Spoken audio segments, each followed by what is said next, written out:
हाँ जी, नमस्कार आप सभी को। आप सभी का स्वागत है अपने इस संस्थान ग्रैंड मास्टर 360 पर। जैसे कि आपको पता है, हम आपके लिए प्री 2024 को ध्यान में रखते हुए टेस्ट सीरीज लेकर आए हुए हैं। इससे पहले आपकी 7 क्लासेस हो चुकी हैं। ये आपका 8th पार्ट रहेगा। प्री 2024 को ध्यान में रखते हुए जितने भी इम्पोर्टेंट क्वेश्चंस हो सकते हैं और कुछ क्वेश्चंस जो आपके प्रीवियस एग्जाम्स में पूछे गए हैं, उनका समन्वय आपको यहाँ पर देखने को मिलेगा हिस्ट्री से संबंधित। तो चलिए, पहला क्वेश्चन आपकी स्क्रीन पर दिखाई दे रहा है, बताने का प्रयास करेंगे। स्वतंत्रता आंदोलन के इतिहास में भारतीय राष्ट्रीय कांग्रेस का 1929 का अधिवेशन इसीलिए महत्वपूर्ण है क्योंकि इस अधिवेशन में बताने का प्रयास करेंगे कौन सा ऑप्शन ठीक रहेगा। 4 ऑप्शन आपके सामने दिए गए हैं, जल्दी से बता देंगे। ये 1929 का अधिवेशन इसलिए इंपॉर्टेंट है कि इसमें स्वशासन प्राप्ति की घोषणा की गई थी, या फिर इसमें पूर्ण स्वराज्य प्राप्ति की घोषणा की गई थी, या फिर इसमें लंदन में गोलमेज सम्मेलन में भागीदारी करने का निर्णय लिया गया, या फिर असहयोग आंदोलन शुरू हुआ। इन 4 ऑप्शंस में से बता दीजिए कौन सा ठीक रहेगा, जल्दी से। बड़ा आसान सा है आपका, ये यूपीएससी में पूछा गया था 2014 में। तो जिन्होंने इसमें बी ऑप्शन टिक किया होगा उनका बिल्कुल ठीक रहेगा। ये बात है दिसंबर 1929 की, जब भारतीय राष्ट्रीय कांग्रेस का अधिवेशन कहाँ पे हुआ? लाहौर में हुआ। 1929 का लाहौर अधिवेशन कौन सी नदी के किनारे? रावी नदी के किनारे।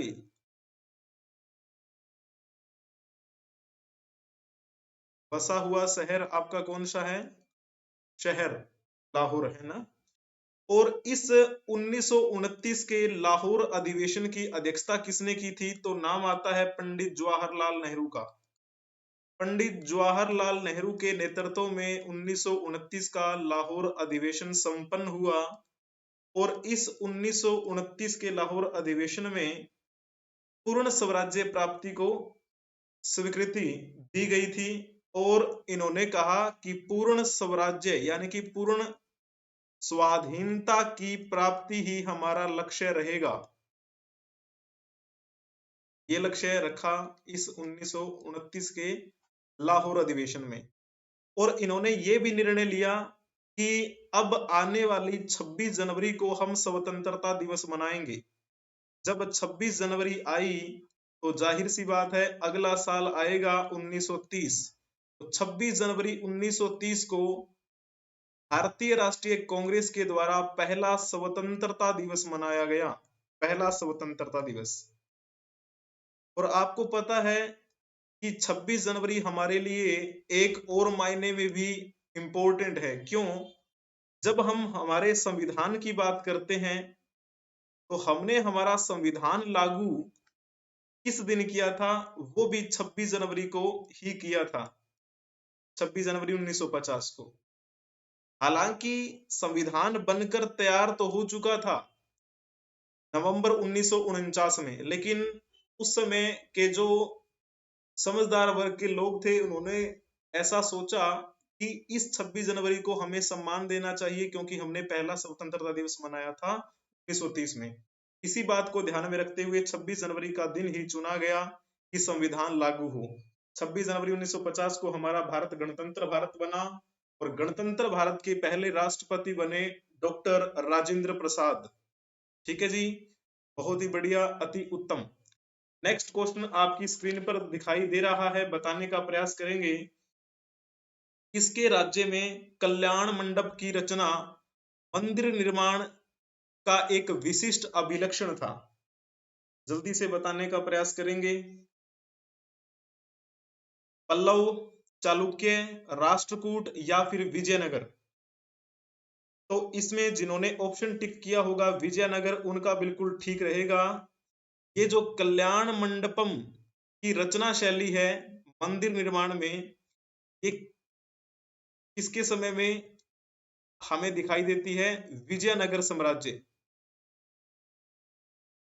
हालांकि जब विजयनगर साम्राज्य की बात करते हैं तो इस मंदिर में किस प्रकार के विवाहों का आयोजन हमें देखने को मिलता है, तो देवीय विवाह जो है वो यहाँ पर संपन्न करवाए जाते थे, है ना, देवीय विवाह।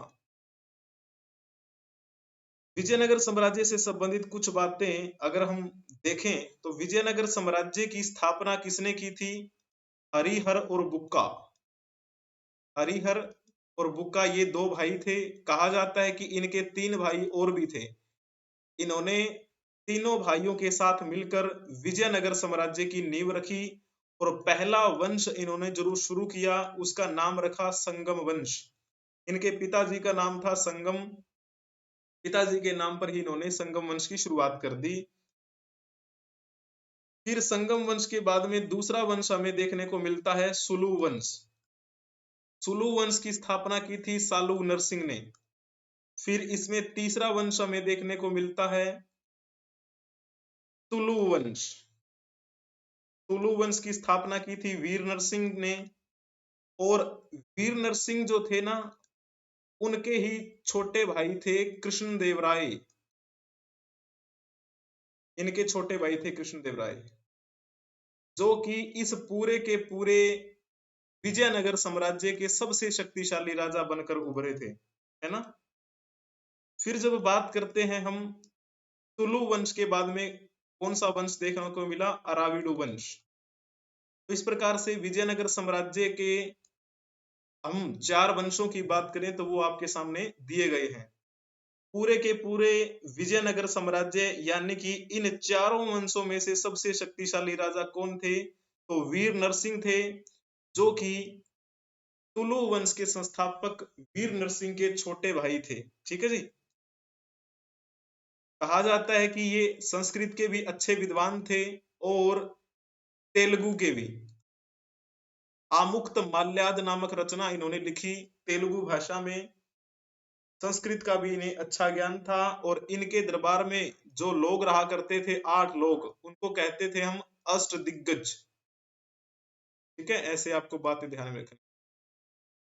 विजयनगर साम्राज्य में कृष्णदेव राय का शासनकाल क्या बोला जाता है? क्लासिकी युग के नाम से जाना जाता है। ठीक है जी। और ये जो कल्याण मंडप की रचना मंदिर निर्माण शैली में हमें देखने को मिलती है तो विजयनगर साम्राज्य के दौरान ही। चलो जी, नेक्स्ट क्वेश्चन बड़ा प्यारा सा क्वेश्चन है, बताने का प्रयास करेंगे।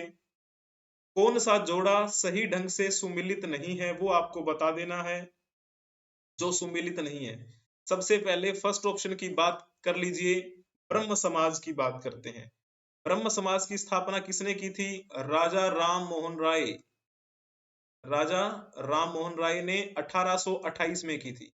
सती प्रथा का उन्मूलन जो किया गया उसका श्रेय किसे जाता है? राजा राम मोहन राय को ही जाता है, लॉर्ड विलियम बेंटिक के समय में। इन्होंने ही ये ब्रह्म समाज की स्थापना की थी। और जब बात करते हैं राजा राम मोहन राय के बारे में, ये इंग्लिश यानी कि अंग्रेजी भाषा के अच्छे समर्थक भी थे। इनका मानना था कि अगर हमें अंग्रेजी आएगी तभी हम उनका क्या है, विरोध भी कर सकते हैं और उनकी बातें भी समझ सकते हैं।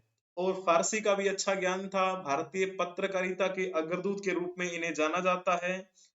और इनको राजा की उपाधि किसने दी थी? मुगलों के शासक अकबर सेकंड ने। अकबर सेकंड। ठीक है जी। तो चलो नेक्स्ट बात करते हैं, दूसरा ऑप्शन भी चेक कर लेते हैं आर्य समाज के बारे में। आर्य समाज की स्थापना 1875 में हुई थी, बिल्कुल ठीक बात है, ये भी ठीक था, ये भी ठीक है। किसने की थी? स्वामी दयानंद सरस्वती।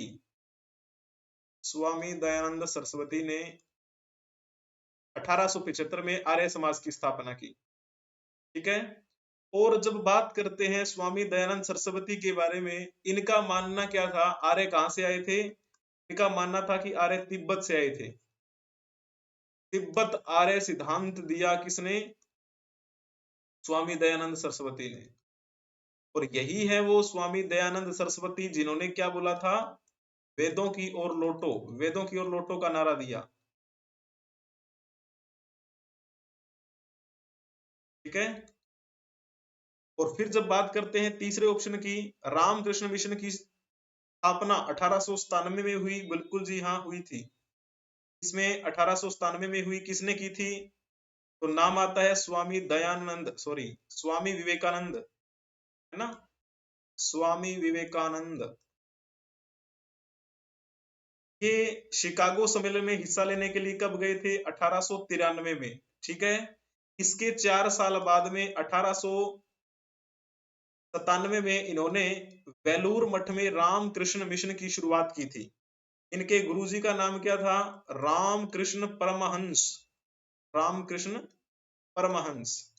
इन्होंने अपने गुरुजी के नाम पर ही एक मिशन की शुरुआत की थी, रामकृष्ण मिशन, ठीक है। इस प्रकार से आपको बातें ध्यान में रखनी है।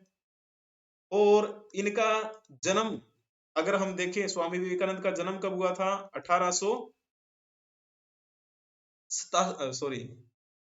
1863 में इनका जन्म हुआ था, ठीक है। और 1902 तक ये रहे। इनके गुरुजी के जन्म की बात करते हैं तो इनके गुरुजी का जन्म 1836 में हुआ और ये 1886 तक रहे इनके गुरुजी।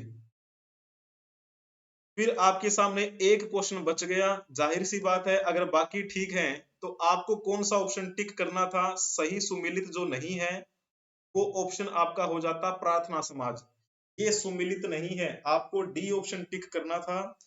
तो प्रार्थना समाज की स्थापना 1871 में नहीं हुई तो कब हुई थी? 1866 की बात है। और किसने की थी? तो नाम आता है आत्माराम पांडुरंग, आत्माराम पांडुरंग। और किसका नाम आता है? बता दीजिए। केशव चंद्र सेन,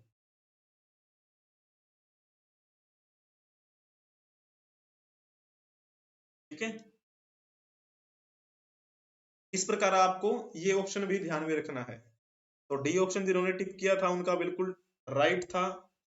अब बता दीजिए, नेक्स्ट क्वेश्चन आपकी स्क्रीन पर दिखाई दे रहा है, 2013 में पूछा गया था यूपीएससी में, जल्दी से बताएंगे। भारत छोड़ो आंदोलन किसकी प्रतिक्रिया में प्रारंभ किया गया? 4 ऑप्शन दिए गए हैं। सबसे पहले आप देखो भारत छोड़ो आंदोलन कब शुरू हुआ? भारत छोड़ो आंदोलन,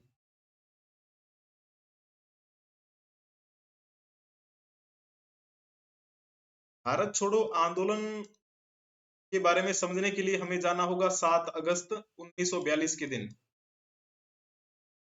7 अगस्त 1942 को एक कांग्रेस की बैठक हुई ग्वालियर टैंक मैदान में, ग्वालियर टैंक मैदान। और इसकी अध्यक्षता कर रहे थे कौन? बताइए कमेंट में। फिर 8 अगस्त 1942 के दिन यानी कि अगले दिन महात्मा गांधी ने इस कांग्रेस की मतलब बैठक में एक प्रस्ताव रखा कि हम अंग्रेजों के खिलाफ एक आंदोलन शुरू करेंगे जिसका नाम रहेगा भारत छोड़ो आंदोलन। तो जो ये मीटिंग हो रही थी मौलाना अबुल कलाम आजाद के नेतृत्व में, तो फिर सभी ने स्वीकार कर लिया गया कि चलो ठीक है शुरू करेंगे। अगले दिन से महात्मा गांधी के नेतृत्व में इस भारत छोड़ो आंदोलन की शुरुआत हो गई, ठीक है जी। और महात्मा गांधी ने इसी आंदोलन में नारा दिया था करो या मरो का, करो या मरो का नारा दिया, ठीक है। ऐसे आपको बातें ध्यान में रखनी है। और ये बात कब की है? ये बात है अगस्त की, है ना। तो इस क्रांति को अगस्त क्रांति भी बोल दिया जाता है, अगस्त क्रांति। और जिस मैदान में इसकी शुरुआत हुई यानी कि ग्वालियर टैंक मैदान, उस मैदान का नाम भी क्या है? आपको कई बार देखने को मिलेगा, पढ़ने को मिलेगा, अगस्त क्रांति मैदान, ठीक है। तो ये 1942 की बात है। अब ऑप्शन में आपसे क्या पूछा गया था कि भारत छोड़ो आंदोलन किसकी प्रतिक्रिया में प्रारंभ हुआ? तो सबसे पहले साइमन कमीशन की बात करते हैं। साइमन कमीशन की जो रिपोर्ट है वो कब आई थी? 1928 में ना। इसमें सारे के सारे ही अंग्रेज थे जिसकी वजह से भारतीयों ने इसका विरोध भी किया, साइमन गो बैक के नारे भी लगाए गए। तो ये तो काफी पहले की बात है। और कैबिनेट मिशन योजना की बात करते हैं तो ये कब की बात है? ये तो 1946 की बात है, यानी कि भारत छोड़ो आंदोलन के 4 साल बाद की बात है। क्रिप्स मिशन की बात करते हैं तो ये कब की बात है? क्रिप्स मिशन जो है ना वो मार्च 1942 में भारत आया। और एक बच गया आपके पास में वेवल योजना। वेवल योजना कब की है? तो वेवल योजना 1945 की है। तो अब अगर आप इसमें से भी अगर देखें तो कौन सा ऑप्शन ठीक रहेगा? तीसरा ना, सी ऑप्शन जिन्होंने टिक किया था उनका बिल्कुल ठीक रहेगा। क्रिप्स मिशन की वजह से क्यों शुरू हुआ ये? तो कहा जाता है कि कोई भी क्रिप्स प्रस्ताव में कोई ठोस योजना नहीं थी। ठीक है?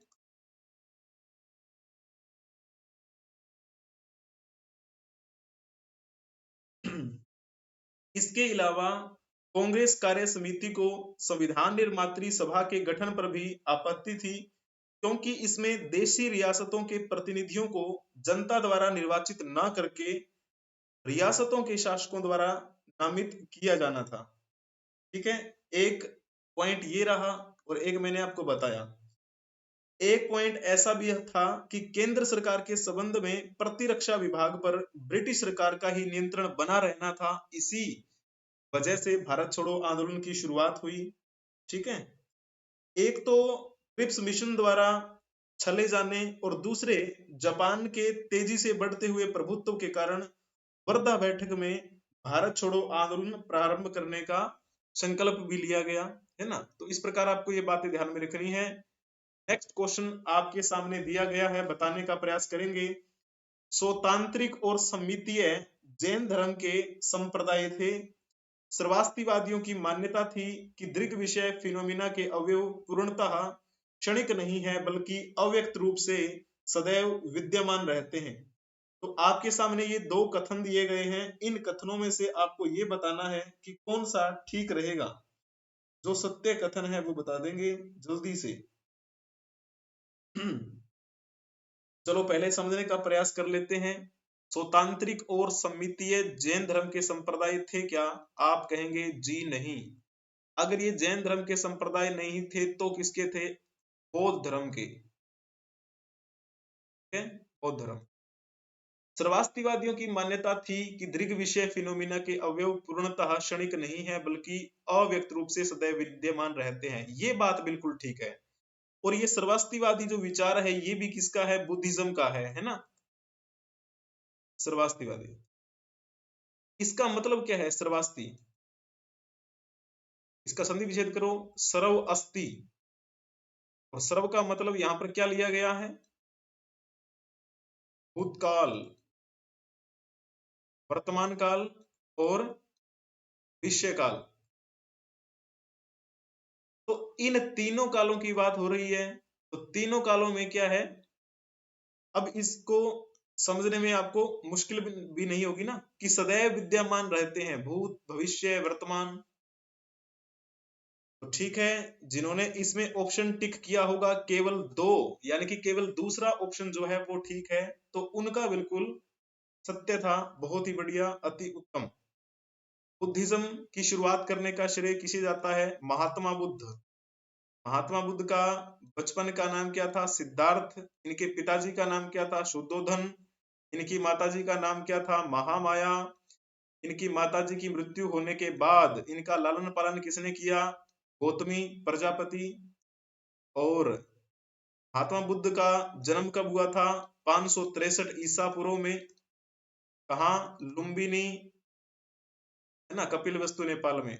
और 483 ईसा पूर्व में इनकी मृत्यु हो गई कुशीनगर। तो इन्होंने कितने साल अपने जीवन के यहाँ पर पृथ्वी पर गुजारे? 80 वर्ष। 80 साल तक ये यहाँ इस धरा पर रहे। महात्मा बुद्ध ने सबसे ज्यादा उपदेश कहाँ दिए? श्रावस्ती में। और पहला उपदेश इन्होंने कहाँ दिया था? सारनाथ में। अगर पूछा जाए इनको ज्ञान की प्राप्ति कहाँ हुई, तो आप लिखेंगे बोध गया में। कौन से पेड़ के नीचे इन्होंने तपस्या की थी? तो आप कहेंगे पीपल के पेड़ के नीचे, निरंजना नदी के पास। और वो वृक्ष बोधि वृक्ष के नाम से जाना जाता है। और उस बोधि वृक्ष को किसने कटवाया था? शशांक ने। शशांक गौड़ राजवंशीय एक राजा था, गौड़ राजवंशीय, बंगाल के क्षेत्र में, ठीक है ना। राजा हर्षवर्धन का समय जब पढ़ते हैं तो इसी के पैरेलल में आपको शशांक दिखाई देता है। चलो नेक्स्ट क्वेश्चन आपकी स्क्रीन पर दिखाई दे रहा है, बताने का प्रयास करेंगे। भारत की धार्मिक प्रथाओं के संदर्भ में स्थानकवासी संप्रदाय का संबंध किससे है? तो आपके सामने दो कथन दिए गए हैं, बताने का प्रयास करेंगे जल्दी। सॉरी, चार ऑप्शन दिए गए हैं। एक है जैन मत, बौद्ध मत, शैव मत और वैष्णव मत। जल्दी से बताएं।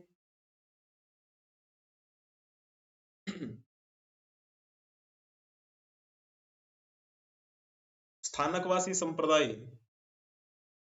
जिन्होंने इसमें ऑप्शन टिक किया होगा जैनिज्म, उनका बिल्कुल ठीक रहेगा, बहुत ही बढ़िया, अति उत्तम। नेक्स्ट क्वेश्चन समझने का प्रयास करेंगे।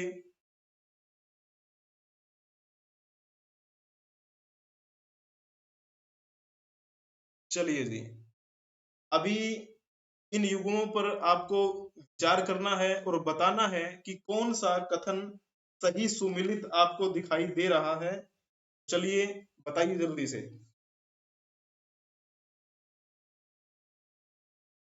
पहला देखो, सबसे पहले टाबो मठ एवं टाबो मठ व मंदिर संकुल, ये स्पीति घाटी में है क्या? आप कहेंगे जी हाँ, ये बात तो बिल्कुल ठीक कही हुई है, ये कथन तो बिल्कुल ठीक है। ये टाबो मठ का नाम कैसे पड़ा होगा? तो जब आप स्पीति घाटी में जाएंगे, हिमाचल प्रदेश में, हिमाचल प्रदेश, हिमाचल प्रदेश के स्पीति घाटी में एक गांव पड़ता है तबो, तबो गांव बोल देते हैं उसे। उसी वजह से आपको ये वहां पर दिखाई देता है, ठीक है। कहा जाता है कि ये तिब्बती वर्ष के अनुसार देखें, तिब्बती वर्ष 996 ईस्वी, 996 ईस्वी में स्थापित किया गया था। कहा, अगर आप वहां घूमने जाएंगे तो ना, इस मठ की दीवारों पर बड़ी संख्या में भित्ति चित्रों के रूप में बौद्ध धर्म से संबंधित कहानियां आपको वहां पर देखने को मिलेंगी। तो ये तो बात बिल्कुल ठीक है। लहोत्सव लाखांग मंदिर नको जास्कर घाटी में है क्या? आप कहेंगे ये बात ठीक नहीं है, ये बात गलत है। अब गलत क्यों है? लहोत्सव लाखांग मंदिर जो है वो तो आपका हिमाचल प्रदेश में है ना, हिमाचल में। लेकिन जो आपकी जंस्कार घाटी है वो कहाँ पे है? वो तो जम्मू कश्मीर में है। ये तो सुमिलित नहीं हुआ ना, इसी वजह से ये सुमिलित नहीं है। अब तीसरे कथन के बारे में भी देख लीजिए। तीसरे में क्या लिखा है? अलवी मंदिर संकुल। अलवी मंदिर संकुल, क्या ये लद्दाख में है क्या? आप कहेंगे हाँ जी, बिल्कुल ठीक है। ये तो तीसरा कथन सुमिलित हो रहा है, ये सही है। जब आप लद्दाख के लेह क्षेत्र में जाएंगे, लेह क्षेत्र में वहां पर एक गांव पड़ता है अलची, अलची गांव में स्थित है आपका ये अलवी मंदिर संकुल। बिल्कुल, बहुत बढ़िया। अब देख लीजिए कौन सा कथन सुमिलित है। तो पहला कथन और तीसरा कथन सुमिलित था, जिन्होंने सी ऑप्शन टिक किया था उनका बिल्कुल ठीक रहेगा, ठीक है। चलिए जी, नेक्स्ट क्वेश्चन आपकी स्क्रीन पर दिखाई दे रहा है, बताने का प्रयास करेंगे। निम्नलिखित में से किस उभारदार मूर्ति शिल्प, रिलीफ स्कल्पचर शिलालेख में अशोक के प्रस्तर रूप चित्र के साथ राण्यो अशोक लिखा हुआ दिखाई देता है? राण्यो अशोक, जल्दी से बता देंगे कहाँ, कौन सा ठीक रहेगा? ये भी आपका यूपीएससी में पूछा गया था एक बार क्वेश्चन। जल्दी जल्दी से बताएंगे।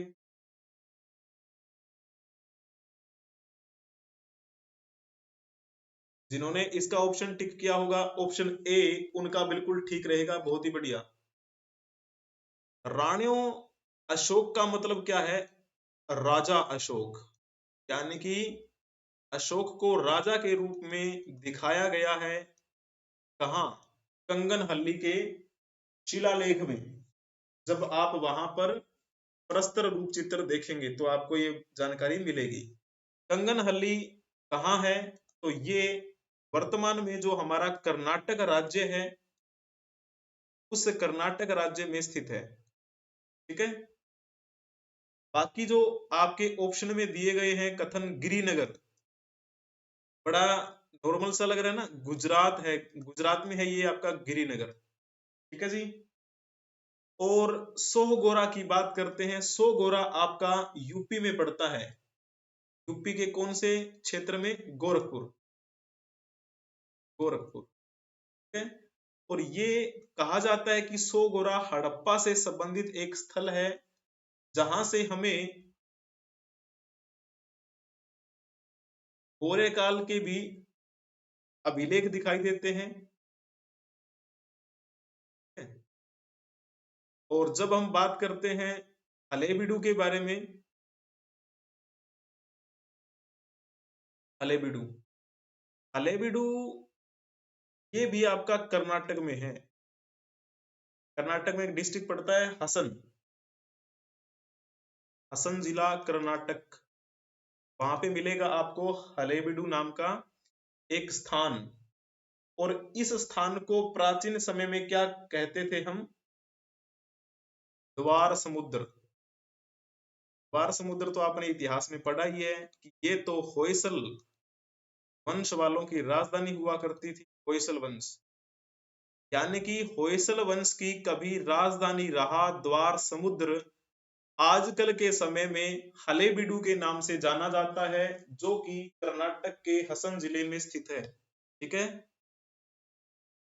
नेक्स्ट क्वेश्चन आपकी स्क्रीन पर दिया गया है, आप बता दीजिएगा कौन सा ऑप्शन इसमें से ठीक रहेगा। साइमन कमीशन के भारत में आने के विरुद्ध भारतीय जन आंदोलन क्यों शुरू हुआ था? इसका कारण क्या रहा? जल्दी से बता दीजिए कौन सा ठीक रहेगा इसमें से। बड़ा नॉर्मल सा क्वेश्चन है और वैसे भी आपका ये यूपीएससी में पूछा गया था। भारतीय 1919 के अधिनियम की कार्यवाही का पुनरीक्षण कभी नहीं चाहते थे? नहीं, ऐसा तो नहीं है। साइमन कमीशन ने प्रांतों में द्विशासन की समाप्ति की संस्तुति की? ये भी नहीं है। साइमन कमीशन ने देश के विभाजन का सुझाव दिया? नहीं, ये भी नहीं। साइमन कमीशन में कोई भी भारतीय सदस्य नहीं था। हाँ, ये एक कारण था जिसकी वजह से भारतीय जन आंदोलन शुरू हुआ। सबसे पहले हम बात करते हैं साइमन कमीशन के बारे में। साइमन कमीशन का गठन 1927 के एंड में हुआ था और इस गठन करने के पीछे इनका कारण क्या था कि एक जो 1919 में अधिनियम लाया गया था उसकी समीक्षा करना भारत में जाकर। इसमें जो भी सदस्य थे इसमें सारे के सारे अंग्रेज थे, 7 ही सदस्य थे, सातों के सातों ही अंग्रेज। ठीक है। और ये सारे अंग्रेज भारत के राजनीतिक भविष्य का फैसला करना चाहते थे, जिसमें एक भी भारतीय नहीं था। यानी कि भारतीय है नहीं और भारतीय राजनीति का ये फैसला करेंगे और उनका भविष्य तय करेंगे। तो सभी भारतीयों को यह तो बात बिल्कुल क्यों ही भाएगी और सभी ने फिर इसका विरोध भी किया। और कहा जाता है कि 1928 में शुरुआती दौर में ही भारत में इसका आगमन हुआ। भारत में आगमन अक्टूबर के आसपास में विरोध होने लगा पूरे भारत में। साइमन गो बैक के नारे लगाए गए। और आपको पता ना, फिर अंग्रेजों ने लाठियां चलानी शुरू कर दी थी और इसमें मुख्य भूमिका निभा रहे थे इस विरोध में लाला लाजपत राय। लाला लाजपत राय इसी जब लाठियां बरसाई गई तो इनके सर पर लाठी लगी, छाती पर लाठी लगी और कुछ समय बाद इनकी मृत्यु हो गई थी। ठीक है। इस प्रकार आपको ये बातें ध्यान में रखनी है। अगर साइमन कमीशन के बारे में थोड़ा और विचार करें, इन्होंने कौन कौन सी सिफारिशें दी, तो प्रांतों में द्वैध व्यवस्था जो चल रही थी, द्वैध प्रणाली, उसको समाप्त करके उत्तरदायी शासन स्थापित होना चाहिए, ऐसा इन्होंने कहा। ठीक है। और इन्होंने कहा कि संघीय संविधान जो है वो बनाया जाए, संघीय संविधान का निर्माण हो। और तीसरा पक्ष इनके द्वारा कौन सा रखा गया, इन्होंने कहा कि केंद्र में अभी कोई उत्तरदायित्व भारतीयों को प्रदान नहीं किया जाए, यानी कि सारे अंग्रेज हैं और डिसीजन भी वैसा ही ले रहे हैं, ठीक है, कि केंद्र में भारतीयों को कोई भी उत्तरदायित्व ना मिले। और इसी के साथ इन्होंने ये कहा कि जो ब्रह्मा है ना, ब्रह्मा, उसको भारत से अलग कर दिया जाए और साथ में ओडिशा और सिंध को भी अलग प्रदेश का दर्जा दे दिया जाए। अब ये एक तो तोड़ने वाली सी बात कर रहे हैं, ऊपर से केंद्र में भी बोल रहे हैं कि प्रतिनिधित्व भारतीय कोई व्यक्ति ना रखे। तो इसलिए विरोध हुआ, साइमन गो बैक के नारे लगाए गए। तो इस प्रकार से आपको ये बात ध्यान में रखनी है, ये क्वेश्चन आपसे पूछा गया था। तो चलिए जी, बहुत बहुत धन्यवाद आप सभी का। आज की कहानी हमारी यहीं पर समाप्त होती है। हम फिर मिलेंगे नेक्स्ट क्लास में, तब तक के लिए नमस्कार। हंसते रहें, मुस्कुराते रहें।